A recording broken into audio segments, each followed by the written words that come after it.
Media house పై దాడి ఘటనను మాజీ మంత్రి కేటీఆర్ ఖండించారు. ప్రజాస్వామ్యంలో భౌతిక దాడులకు ఎన్నటికీ ఆస్కారం ఉండకూడదన్నారు. అలానే అబద్ధాలకు, అసందర్భాల ప్రలాపనలకు, మీడియా ముసుగులో చేసే నీచపు రాజకీయాలకు కూడా అస్సలు తావు ఉండకూడదని చెప్పుకొచ్చారు.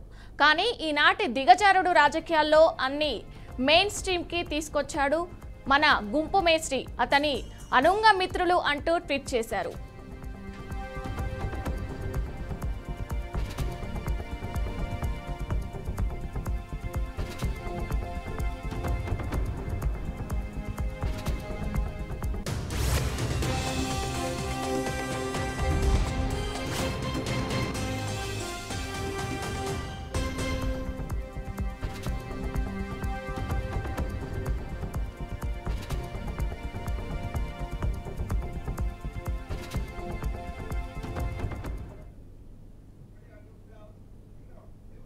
మీడియా హౌస్ పై దాడి ఘటనను మాజీ మంత్రి కేటీఆర్ ఖండించారు. ప్రజాస్వామ్యంలో భౌతిక దాడులకు ఎన్నటికీ ఆస్కారం ఉండకూడదన్నారు. అలానే అబద్ధాలకు, అసందర్భాల ప్రలాపనలకు, మీడియా ముసుగులో చేసే నీచపు రాజకీయాలకు కూడా అస్సలు తావు ఉండకూడదని చెప్పుకొచ్చారు. కానీ ఈనాటి దిగజారుడు రాజకీయాల్లో అన్ని మెయిన్ స్ట్రీమ్ కి తీసుకొచ్చాడు మన గుంపు మేస్త్రి, అతని అనుంగ మిత్రులు అంటూ ట్వీట్ చేశారు. ఇక ఇదే అంశానికి సంబంధించి మరింత సమాచారం మా అవుట్పుట్ ఎడిటర్ వెంకట్ అందిస్తారు. వెంకట్, మీడియా హౌస్ పై దాడిని హైదరాబాద్ లోని ఒక ప్రముఖ మీడియా హౌస్ పై బీఆర్ఎస్ కార్యకర్తలు, నేతలు కొంతమంది గ్యాంగ్ అప్ లాయకు వచ్చేందుకు దాడి చేయడం జరిగింది.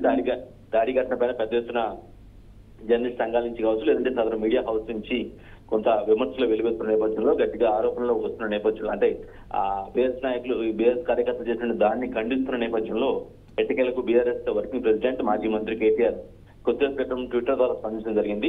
ఆయన చాలా స్పష్టంగా రెండు అంశాలు చెప్పడం జరిగింది. ఒకటి, ప్రజాస్వామ్య దేశంలో, ప్రజాస్వామ్య ప్రభుత్వంలో ఇటు పరిస్థితుల్లో భౌతిక దాడులకు తావు లేదని ఒక మాట చెప్తూనే, అట్ ది సేమ్ టైం అసందర్భ ప్రలాపనలకు, ఆరోపణలకు కూడా మీడియా ముసుగులో నీచు రాజకీయాలు చేస్తున్నారు కొంతమంది అంటూ, అలాంటి రాతలకు కూడా, అంటే మీడియా ముసుగులో నీచు రాజకీయాలు చేస్తున్నటువంటి వాటికి కూడా అసలు తావు ఉండకూడదు. అంటే ఎలాగైతే దాడులకు ఎటువంటి ఆస్కారం ఉండదని చెప్తున్నారు, అట్ ది సేమ్ టైం కొందరు మీడియా ముసుగులో నీచు రాజకీయాలు చేస్తున్నారని చెప్తూ, దాన్ని కూడా అలాంటి పరిస్థితులు కూడా తావు ఉండకూడదు అని చాలా స్పష్టంగా బలంగా చెప్తూ ఉన్నారు. ఆయన జనరల్ గా రేవంత్ రెడ్డిని గుంపు మేస్త్రి అంటూ పదే పదే మనం చూస్తూనే ఉన్నాం. మీడియా హౌస్ ప్రెస్ మీట్లలో కావచ్చు, పబ్లిక్ అంటే ఇలాంటి సభల్లో, బహిరంగ సభల్లో కూడా ఆయన ఎక్కువగా కోట్ చేస్తూ ఉంటారు. ముఖ్యమంత్రి రేవంత్ రెడ్డిని గుంపు మేస్త్రి అంటూ కొంత వ్యంగ్యంగా చేస్తూ ఉంటారు. సో ఆ గుంపు మేస్త్రి ఈ విధంగా చేస్తున్నాడు అంటూ ఒక గుంపు మేస్త్రి, అట్ ది సేమ్ టైం ఆయన అనుభవ మిత్రులు ఎవరైతే ఉంటారంటే, ఆయన దగ్గర ఉన్న వ్యక్తులు ఎవరైతే ఉన్నారో వారు, అంటే ఈయన చెప్పిన పాయింట్ కి అర్థం ఏంటంటే, ఖచ్చితంగా ఈ దాడి వెనక, అంటే ఈ విధంగా నీచపు రాతలుగా, లేదంటే తప్పుడు రాతలు రాయిస్తున్నటువంటి ఒక మీడియా సదరు ఏదైతే దాడికి గురైందో ఆ మీడియా హౌస్ తో ఈ విధంగా రాయిస్తున్నది ఆ గుంపు మేస్త్రి. అంటే ఇండైరెక్ట్ గా ఆయన చెప్తున్నారు అర్థం, ముఖ్యమంత్రి చేస్తున్నారు, ముఖ్యమంత్రి యొక్క అనుంగ మిత్రులు ఎవరైతే ఉన్నారో వారే ఇవన్నీ కూడా రాయిస్తున్నారు, చేయిస్తున్నారు. ఆ రాతలు, అసందర్భ రాతలు, అసందర్భ ప్రలాపనలు, ఆరోపణలు, అలిగేషన్స్ ఇవన్నీ కూడా ముఖ్యమంత్రి ఆదేశాల మేరకు, ముఖ్యమంత్రికి దగ్గరగా ఉంటున్న వ్యక్తుల యొక్క ఆదేశాల మేరకే ఈ విధంగా ఆ మీడియా హౌస్, అంటే ఇండైరెక్ట్ గా మీడియా హౌస్ అంటూ ఉన్నారు. అంటే దాడిని ఖండిస్తున్న అట్ ది సేమ్ టైం శుతిమెత్తగా ఈ మీడియా హౌస్ కూడా ఈ విధంగా ఎవరైతే ముఖ్యమంత్రులు, లేదంటే ముఖ్యమంత్రి దగ్గర ఉన్న వ్యక్తులు చెప్తేనే వాళ్ళ ఆదేశాల మేరకే నీచపు రాజకీయాలు, అసందర్భ ప్రలాపనలు, అసందర్భ ఆరోపణలు, వాస్తవానికి దూరమైనటువంటి కథనాలు రచిస్తుంది అనేది ఆయన సారాంశంగా, ఆయన పెట్టిన ట్వీట్ సారాంశంగా మనం చూడాల్సిన అవసరం ఉంటుంది. సో ఇంకో పిలుపు కూడా ఇవ్వడం జరిగింది. ఎవరైతే తన ప్రియమైనటువంటి బీఆర్ఎస్ కార్యకర్తలు కావచ్చు, నేతలు కావచ్చు, ఇటువంటి విషయాల్లో కొంచెం కామ్ గా ఉండాల్సిన అవసరం ఉందంటూ, అంటే దాన్ని ఖండిస్తున్న సేమ్ వారికి కూడా విమర్శగా సూచన చేయడం జరిగింది.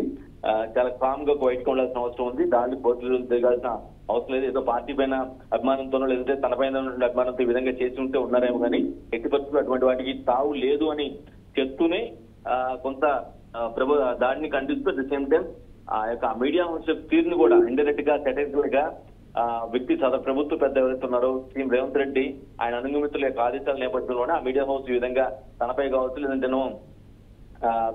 తన సంబంధించిన వ్యక్తుల మీద కావచ్చు కొన్ని అసందర్భ పేదపనం చేస్తుంది, అలిగేషన్ చేస్తుంది, అట్లా వాస్తవం లేదు అన్నట్టుగానే ఆయన పోస్ట్ చేయడం జరిగింది. అఫ్కోర్స్ డైరెక్ట్ గా తన మీద లేదంటే తాను ఏదైతే కేసును ఎదుర్కొంటాడు, ఫోన్ ట్యాపింగ్ కావచ్చు, ఈ అంశాలని నేరుగా ట్వీట్ లో ప్రస్తావించబడినప్పుడు కూడా ఖచ్చితంగా ఆయన చెప్పిన అర్థమైతే సదరు అంశం మీద తాను ఏదైతే కేసు ఎదుర్కొంటూ ఉన్నాడో ఆ కేసు మీదనే దానికి సంబంధించి వీళ్ళు అంటే సంబంధం లేని విషయాలను లేదంటే అసందర్భంగా పక్క ఆధారాలు లేకుండా వాస్తవం లేకుండా ఈ విధంగా కథనాలు ప్రసారం చేయడమో లేదంటే యూట్యూబ్ లో అప్లోడ్ చేయడమో చేశారనే ఒక ఇంటెన్షన్ ని ఆయన తన ట్వీట్ ద్వారా చెప్పడం జరిగింది.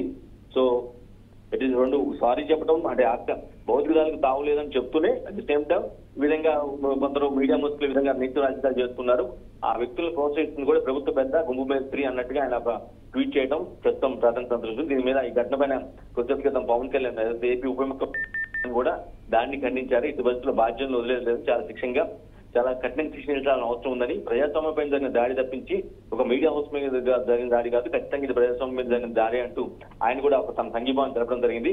ఓవరాల్ గా కేటీఆర్ కి సంబంధించి కొన్ని అంశాలను తప్పుగా చిత్రీకరించి లేదంటేనేమో ఏదో వాస్తవ దూరంగా ఉన్నటువంటి అంశాలను ప్రసారాలు చేశారని లేదంటేనో తమ్నెయిల్ పెట్టి యూట్యూబ్ లో అప్లోడ్ చేశారని, నీచమైనటువంటి తమ్నెయిల్ పెట్టి యూట్యూబ్ లో అప్లోడ్ చేశారని ఒక ఆ బేస్ మీద అభియోగాల మీద వాటి మీద ఆ రీజన్స్ మీద కొందరు ఒక 20 మంది 20 నుంచి 30 మంది దాకా గ్యాంగ్ అప్ అయ్యి బీఆర్ఎస్ జెండాలు మెడలో కట్టుకొని వచ్చేసి రాళ్లు తీసుకొని ఒక మీడియా హౌస్ మీద దాడి చేయడం ఆ వీడియోస్ మనం ఎక్స్క్లూజివ్ గా మన స్క్రీన్ మీద కూడా మనం చూస్తూ ఉన్నాం.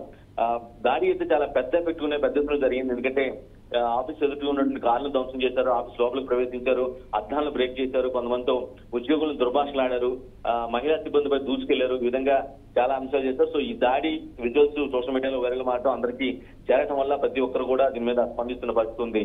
విజయ వెంకట్, మీడియా ఆఫీస్ కి సంబంధించి ఎవరైనా అధికారులు స్పందించారా దీనిపై?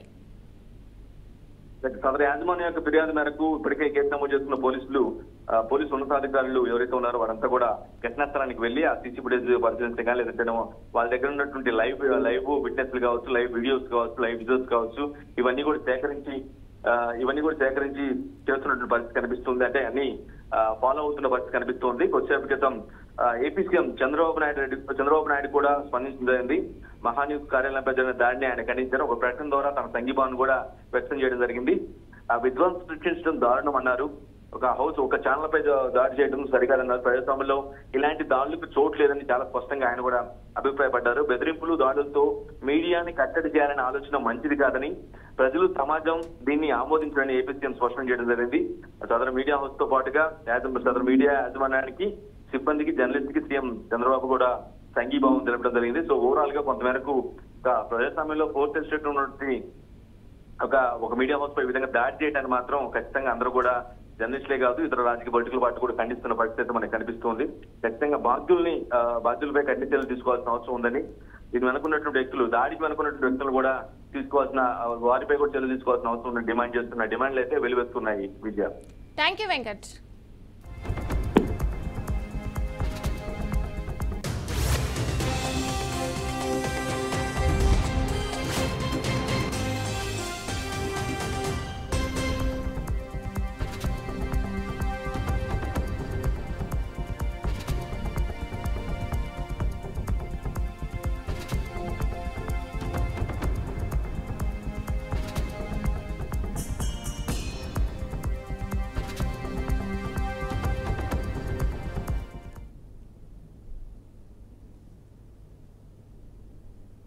హైదరాబాద్ లో ఓ ప్రముఖ న్యూస్ ఛానల్ ప్రధాన కార్యాలయంపై జరిగిన దాడిని AP deputy CM Pawan Kalyan తీవ్రంగా ఖండించారు. మీడియా సంస్థపై భౌతిక దాడులకు పాల్పడడం అత్యంత గర్హనీయమైన చర్య అని ఆయన అభిప్రాయపడ్డారు. ఈ మేరకు ఆయన ఒక ప్రకటన విడుదల చేశారు. మీడియా సంస్థలు ప్రచారం చేసే వార్తలు లేదా కథనాలపై ఎవరికైనా అభ్యంతరాలు ఉంటే వాటిని తెలియజేయడానికి నిర్దిష్టమైన ప్రజాస్వామ్యబద్ధమైన పద్ధతులు ఉంటాయని పవన్ కళ్యాణ్ గుర్తు చేశారు. ఆ మార్గాలను అనుసరించకుండా నేరుగా కార్యాలయాలపై దాడులకు దిగడం ఏమాత్రం సమంజసం కాదని ఆయన స్పష్టం చేశారు. ఇలాంటి చర్యలు ప్రజాస్వామ్య స్ఫూర్తికి పూర్తి విరుద్ధమని తెలిపారు.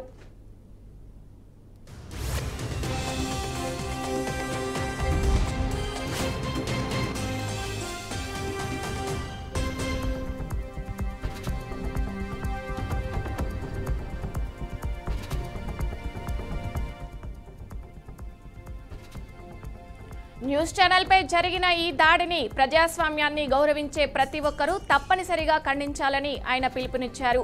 మీడియా గొంతును నొక్కే ఇలాంటి ప్రయత్నాలను సహించరాదని పేర్కొన్నారు. ఈ ఘటనపై తెలంగాణ రాష్ట్ర ప్రభుత్వం తక్షణమే స్పందించాలని పవన్ కళ్యాణ్ విజ్ఞప్తి చేశారు. దాడికి బాధ్యులైన వారిని గుర్తించి వారిపై చట్ట ప్రకారం కఠిన చర్యలు తీసుకోవాలని ఆయన కోరారు. భవిష్యత్తులో ఇలాంటి సంఘటనలు పునరావృతం కాకుండా చూడాల్సిన బాధ్యత ప్రభుత్వంపై ఉందని పవన్ కళ్యాణ్ సూచించారు.